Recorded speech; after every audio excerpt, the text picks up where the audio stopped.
Have you ever caught yourself saying the words, "I just don't have time," or wished you had more hours in the day? Well, hopefully this video will help you with methods to manage your time more effectively. Hi everyone, welcome back to the channel. My name is Raina, I'm a 4th year dental student, and in this video I want to talk about 10 things that help me manage my time as a dental student and content creator with several different commitments, whilst maintaining a fairly decent social life and a relationship for the last 4 years.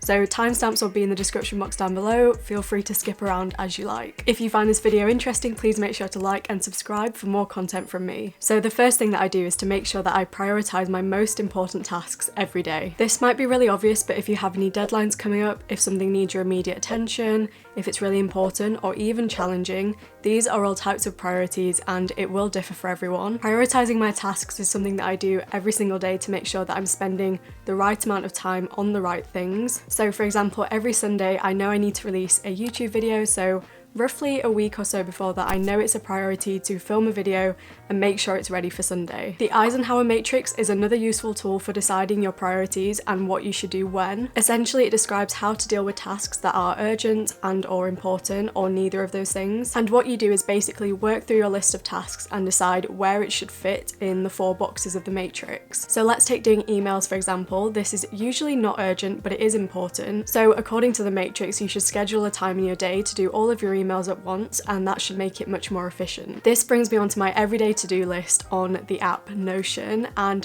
this is a huge tool I use for my time management and how I actually prioritise my tasks. So I use a kind of traffic light system on my Notion, so tasks in red are high priority and I absolutely have to make time to do those in the day. Orange tasks are things that I should do, but it's not the end of the world if I don't. And green tasks are things that are okay to leave for another day if I don't have time. The high priority red tasks are the ones I do first, then orange, and then green. Often the red tasks are the ones that are the most challenging. So these are the ones that I would do first in my day as they take the most energy and I just like to get it out of the way. Also sometimes if I'm particularly busy on a day, I will put a number next to each task and decide what order I'm going to do them in. And sometimes I also even assign a timed reminder to each task in Notion, but this is definitely not an everyday thing. As well as Notion, I also use Google Calendar for my bigger events, for things like dental school, meetings, webinars, anything that has a specific time or date attached to it. And that basically helps me to plan my daily tasks around it. So this is all a very, very simple way of how I personally prioritize my tasks. Everyone will have different methods, which is absolutely fine, but this just allows me to be flexible enough to move things around,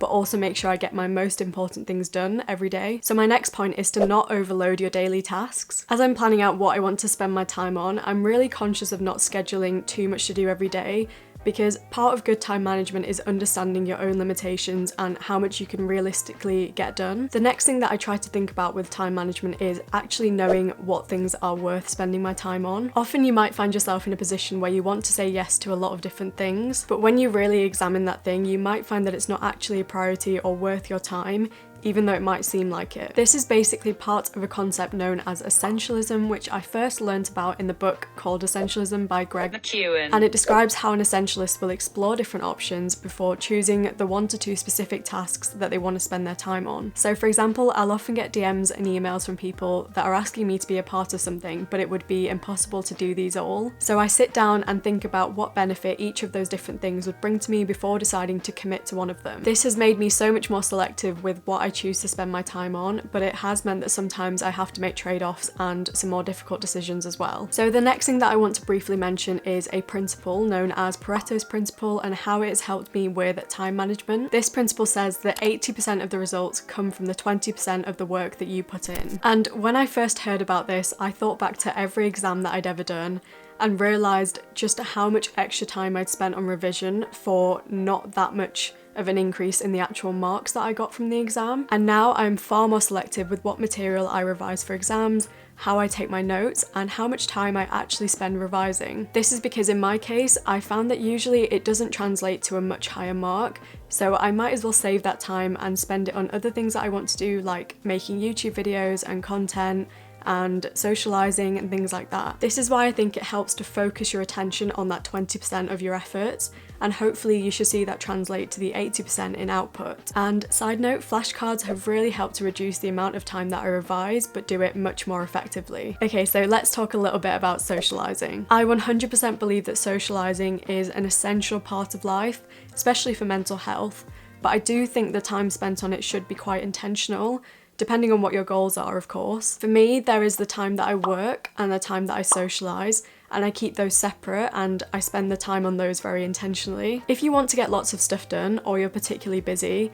it kind of goes without saying, but if you spend the majority of your time socialising, you won't be able to get the things that you need to do done, and then you kind of fall behind and, you know, everything's not managed in an efficient way. This is a kind of discipline that I do think takes time and practice, but I believe you can get the best of both worlds in terms of work and socialising if you have good time management. So before I agree to a social event or even spending the night watching TV with my housemates, I look at my to-do list and the things that I have coming up, and I kind of ask myself, am I happy with the things that I've got done today? Is there anything else that needs my attention today? And that just means I can keep track of both my priorities and my social life as well. So my next point is understanding and appreciating that your time is in your hands. We all have the same 24 hours in a day, but we all actively choose to spend it differently. So it's not that you don't have the time to do something, it's that you've actively chosen to spend your time on doing something else. Obviously there are unforeseen circumstances and things that come up, but for the most part, your time every single day is in your hands. So if I find myself not having done a lecture or not having done some work because I chose to spend the evening watching Netflix, then that is a decision that I've actively chosen to make in terms of my time management, and I just have to deal with that. Realising this mindset has helped me to be more intentional with how I spend my time,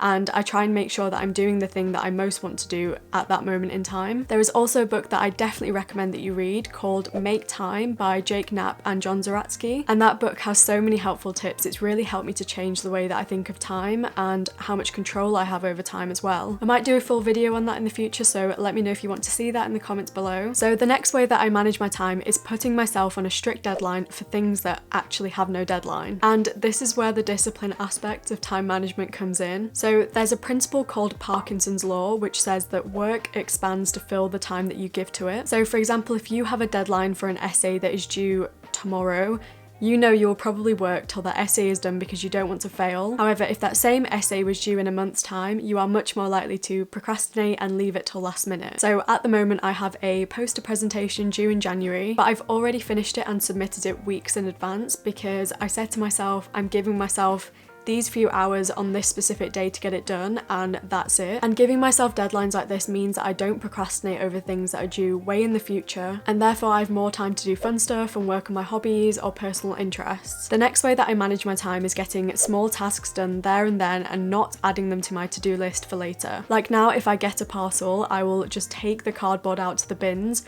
rather than just staring at it in my room for the next week and contemplating taking it out. To be even more efficient, I try and batch some of these small tasks together so that I do quite a few of them at the same time. And also, if I do have quite a few of these smaller tasks, I found it quite fun to set a timer for like 30 minutes to an hour and almost race myself and complete everything really quickly. It's about getting those small tasks out of the way efficiently and creating more time for things that you actually want to spend it on. I think personally one more thing that helps me to manage my time is actually understanding how long tasks will take me. This is quite a difficult skill and I still don't get it right sometimes, but to give you an example, on a regular day I know that doing lectures might take me 3 to 4 hours, writing a YouTube script might take me 2 hours, and filming might take me 3 to 4 hours as well. And having these times in my head allows me to track how long I should be spending on something and not going over that time. To help with this, you could literally set a timer for different tasks and see how long you're actually spending on them. And if something is taking me longer than it should, I am more than happy to leave it and come back to it another day. For me, I think it's really important to know when to leave a task and go and do something else and come back to it when I'm being more efficient. I don't see this as a failure, just more of a tactical decision to manage my time and reallocate tasks. So I hope you found that video useful for your time management, and if you did, please give it a like, and I will see you all again in the next one. Bye!